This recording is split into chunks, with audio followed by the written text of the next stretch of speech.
Hello friends नमस्कार जय जगन्नाथ आशा करुच्ची आपण मैंने समस्ते भले खूब बिंदास थे and welcome to my channel. तो मुझे आपण मान संगे 3टा भेज रेसिपी शेयर करुच्ची कौन कौन रही चलते वीडियो रे देखिबा।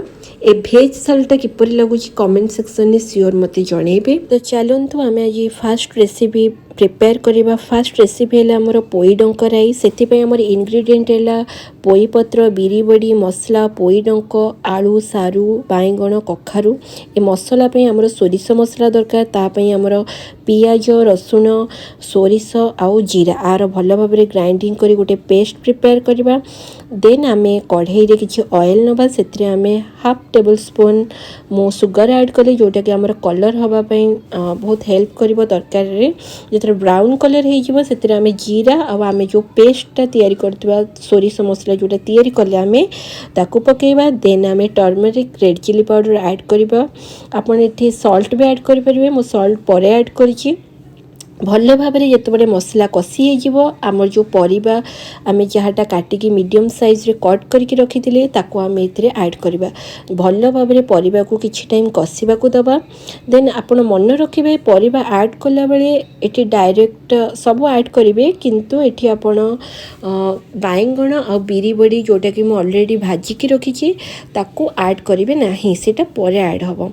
देन मुझे किछि टाइम घोड़े देली सॉल्ट भी मु परे पकेकी ताकू घोड़ेली भल भाव में भाजीदे। भाजी होगला जिते कषि होते आप क्वांटिटी हिसाब से एति पानी ऐड करेंगे जोटा कि भल भाव में सीझब। मोर ये क्वांटिटी हिसाब से 1 ग्लास वाटर होगला आपण क्वांटिटी हिसाब से पानी देवे।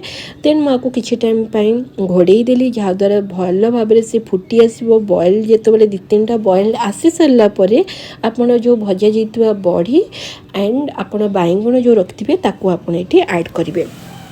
देखो ये मुझे ऐड कर सारी ऐड करके पुणी मुझे किसी टाइम छाड़देवी मैक्सिमम 5 मिनिट छाड़देवी।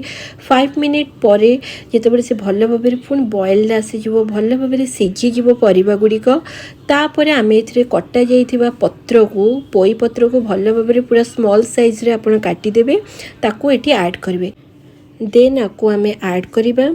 ऐड कर सारापर आम किसी टाइम घोड़े की पुणी रखीदे भल भाव में मिक्स करके रखीदे जहाँद्वारा भल भाव में सीझीज ये सब मिक्स होता देहरे।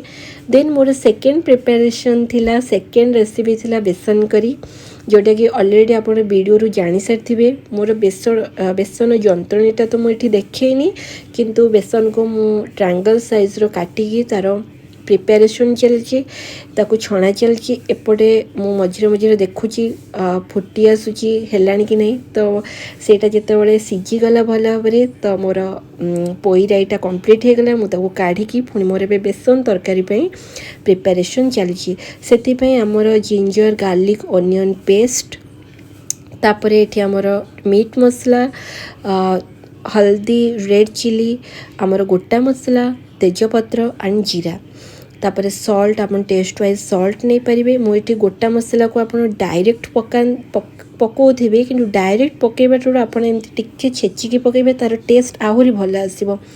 तो आम ए बेसन करी ऑयल कढ़ई किसी ऑयल नवा। देन आम टे सुगर ऐड करवा जोटा कि कलर भल आसो। देन तेजपत्र जीरा आमर गोटा मसला जहाँ थी पकईबा। तापर आम पियाज ऐड करवा कटा जाइथिबा पियाज को ऐड करवा। पियाज ऐड हो सारापर आमर जो पेस्ट रखी ताकू ऐड करवा एंड आमर जितक सब पाउडर थी मीट मसला हल्दी रेड चिली से सब को ऐड करके आम ताकू भल भाव में कषापी छाड़दबा। जिते भल भाव में देखु पूरा ऑयल पूरा तार छाड़ा स्टार्ट हो गलानी भल भाव में मसला कषा हो गलानी। देन आम छणा जाइथिबा आलू को से ऐड करके आलू को एबे टिके भल भाव में 2 to 3 मिनिट आम ताकू छाड़ीदबा से भल भाव में कषि हो। देन मो सेपटे तावा बसई मोर थर्ड रेसिपी थिला कि कखारू पत्रर पिठा। कखारू फूल पिठा तो आपण मैंने खाई।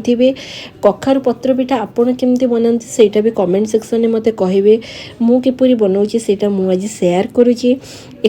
एठी देखंतु कखारु पत्र को ताकू हाथ रे भल भाव में केमती मु बाहर करूची आपण केमती ताकू बाहर करंती सेटा कहिबे सेटा एमती भाव में कखारु पत्र को हाथ रे बाहर कर साइला परे ताकू आउ थरे पनिकिरे भल भाव में चुन चुन करिके काटी देबे।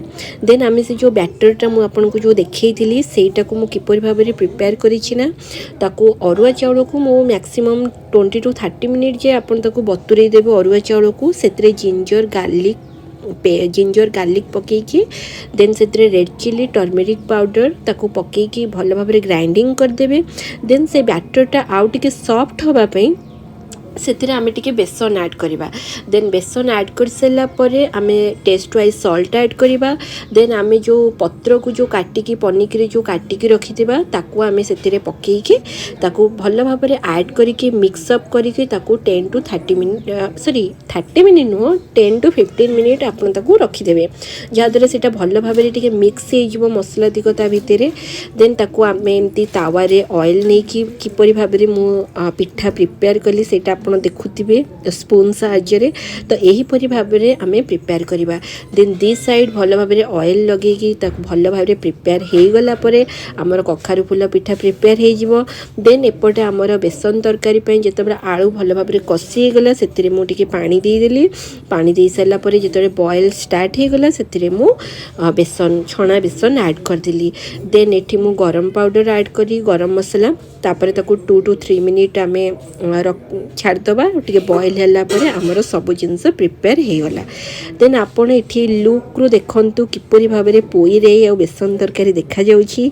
देन मोर भेज थालीटा भी आपण देखिबे जोटा वीडियो स्टार्ट रो देखी राइस डाली पोई राइस सालड मैंगो देन आमर कखारु पत्र पिठा आमर आंब खटा यहीपरि भाव में आपण बनातु केमिति लागिला मते कमेंट सेक्शन में सियोर जनइबे।